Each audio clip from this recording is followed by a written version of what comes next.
Hey there, folks. Welcome to our Vegas Nation Stadium show, where we provide inside analysis and all up-to-date information on what's happening with the NFL stadium set to open in 2020. I'm Ed Graney, sports columnist for the Las Vegas Review-Journal, and I'm pleased to again be joined today by RJ reporter Rick Velotta, our man on all things NFL Stadium. We begin the show this time with an interview Rick had last week from the stadium site with Don Webb, Chief Operating Officer of the Las Vegas Stadium Company. Here's some of that chat, and we'll talk to you afterwards. This is Don Webb, the Chief Operating Officer of Stadco, the company that's building the Las Vegas Stadium on behalf of the Oakland Raiders. Don, what are we seeing here on the floor of the stadium site right here? Well, you're seeing the actual floor level where the field will eventually go. We're standing in what will be the end zone club, and most of what's happening down here really isn't very visible from the freeway. So as people drive up and down Interstate 15, what they're really seeing are the sticks of the cranes sticking up above, but not so much what we're witnessing down here, where foundations and steel framing and concrete has already gone up 2 levels. How many people are actually working on the site here? It varies from day to day, but we have somewhere on the order of 500 to 600 people on the site each day, plus 100 or so people in the field offices. Rick, that was wonderful stuff with Don. Great. I loved watching him at the site he's building. Let's tell the people at home a little bit about Don, because I think when they see this stadium, they're not sure who's building this, who are these people out here. Tell us about Don, some of the other projects he's worked on, and why was he chosen, and why was the company chosen to lead this whole situation? Well, Don Webb actually works with the Raiders, and he's somebody who is kind of an administrative type. And he'll be the first to tell you that he doesn't know a whole lot about football, which is kind of funny, I think, because I hope he knows a lot about stadiums. He does. He does know a lot about stadiums, and he knows a lot about the construction process, and that's why he was selected. He's well known as a guy who can get things done, and obviously this is something that has to happen with this particular stadium project. Okay, so we were out there last week, and from what we're hearing, 15% of the work done, 250,000 man hours. Your story in the Review Journal. Seems like they're on pace for the 2020 opening.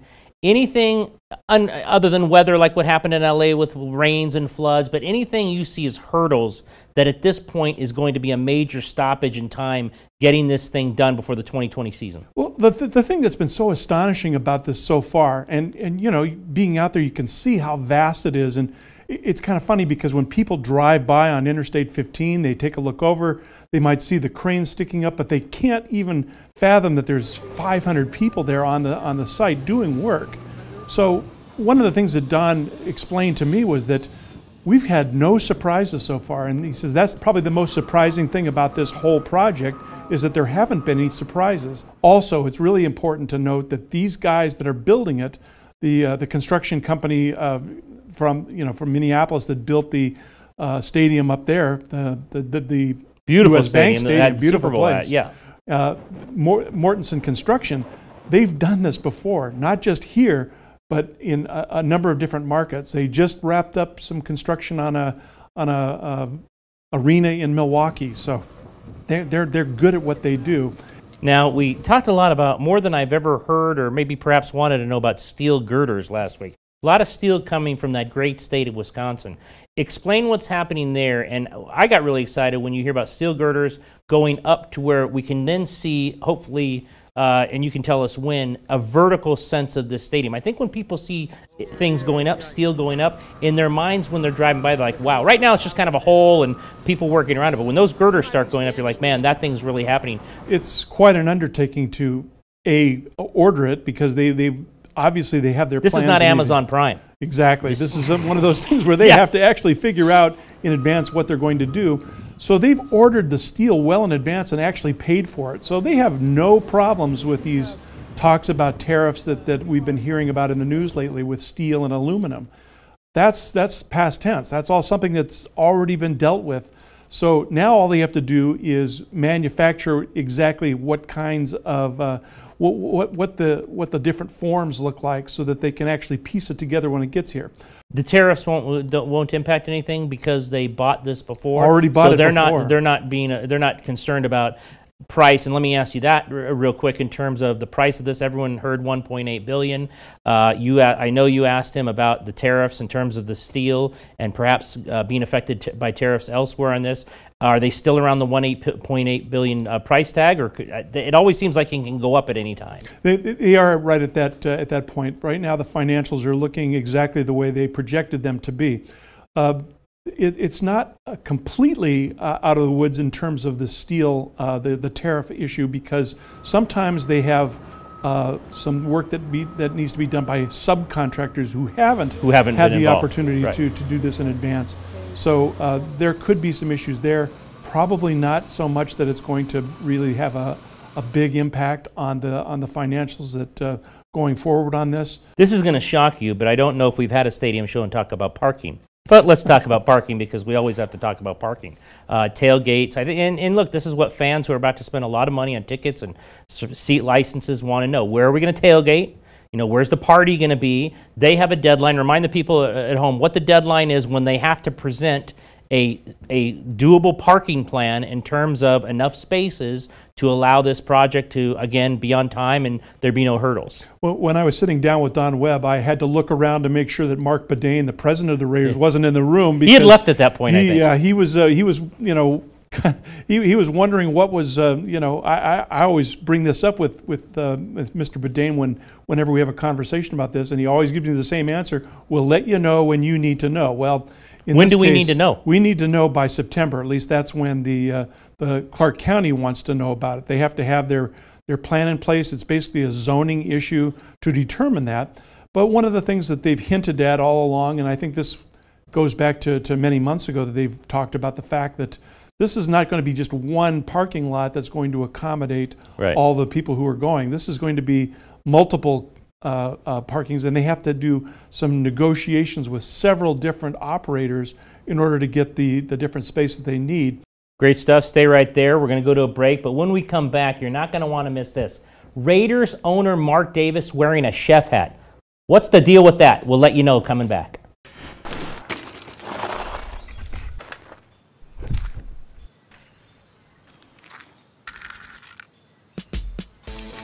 The Toyota RAV4, it's up for anything. Toyota, let's go places. Nights to Remember. Order this hardcover commemorative book now at knightsbook.com. You'll get 160 pages filled with historic pictures and stories from a record-breaking season. Nights to Remember. Order now, knightsbook.com. Welcome back to our Vegas Nation Stadium show. I'm Ed Graney of the Review Journal, here with my colleague Rick Velotta. Okay, Rick, so we were out there last week at the stadium site, and it was an interesting time. Mark Davis and a few of his lieutenants, Mark Bedane, the team president, were serving lunch to 600 or more workers out there. And I thought this was really cool, and you don't see this in many markets with NFL owners. But these guys are building Mark Davis a stadium, so you know I do think there should be some relationship there with him and his workers. But he was out there in the chef hat. They were serving lunch. He was taking selfies. He was shaking hands. A lot of photos. I thought it was a really cool time watching him thank each worker as they went by. Not sure if they all knew who he was, but a lot of them did. You and I both helped out with taking pictures for guys if they needed that. Before I get your thoughts on it, though, Review Journal photo editor David Guzman caught up with Mark Davis for a few minutes. We're going to play you that video here and see what Mark Davis had to say to David. Today we're serving lunch to over 700 workers that are here building the most magnificent stadium in the entertainment capital of the world. We're thanking them for all the work that they're doing, and we're just so happy to be a part of it, and we're happy that they're part of our team. All right, and if you have one message for Vegas Raiders fans, what would you tell them right now? I got too many messages for them to put it into one, but just win, baby. Good stuff from David Guzman right there. What did you think of Mark Davis interacting with all the workers? I thought it was cool. I know a lot of NFL owners you maybe not see that from. I thought it was extraordinary as well, and the reason why is that hardly ever do they see a CEO or some top executive from a company come out to the site to actually interact with the people who are building the building. But there was Mark Davis out there, like you said, shaking hands, taking selfies. It was hot. It was pretty warm day, but a lot of them, they said you know, a lot of them knew who he was. Oh, yeah, a lot of them did. But those that didn't certainly got to know right away who that was and what he's bringing to Las Vegas. Hearing now before the end of the year, though, if Mark Davis goes out and serves lunch, he might be serving lunch to twice that many, right? That's right. That's right. When will this start happening? By the end of the year, they're going to start. They'll probably have the stadium to the point where a lot of enclosed work will be done, and you know, once you get that, you're going to have a whole lot more people. They're saying like 1,200 people on site. So we think it's pretty crowded now with all the people that are out there. Wait till that happens. We have twice as many. Of all the premium seats that have been sold, pretty much 99% of the club seats and the suites are gone. Over 70% went to locals. Now, I know that's a lot of money, people, and people with a lot of cash to be able to buy those, but that did show me something to where there is a local support behind this project. This is such an elaborate marketing program that they're doing, and I was pretty fascinated by the fact that you know, they're not putting all the seats out there at the same time. They actually have a plan in place on how they want to market the tickets and the sales, the seats. They haven't even talked about you know, the personal seat licenses yet, but yet people are buying these things. You have a great story coming in Sunday's paper at reviewjournal.com. Always look for Rick's stuff. What do you have Sunday? Well, we'll be kind of breaking out some more of the details, actually some of the stuff that we talked about today, but also some of the details of what comes next in terms of the construction, a little bit more about the financial picture as far as how that is working out, and a little bit about the parking too. So there you go. You always got to get the parking and barbecues. Thanks, Rick. We appreciate it. Well, there you have it. We hope you enjoyed the show. And remember, for all your Stadium and Raiders news, always check reviewjournal.com daily and here at Vegas Nation, where we will continue to bring stadium shows as the project is built before our very eyes. For Review Journal reporter Rick Velotta, I'm Ed Graney. Thanks for watching.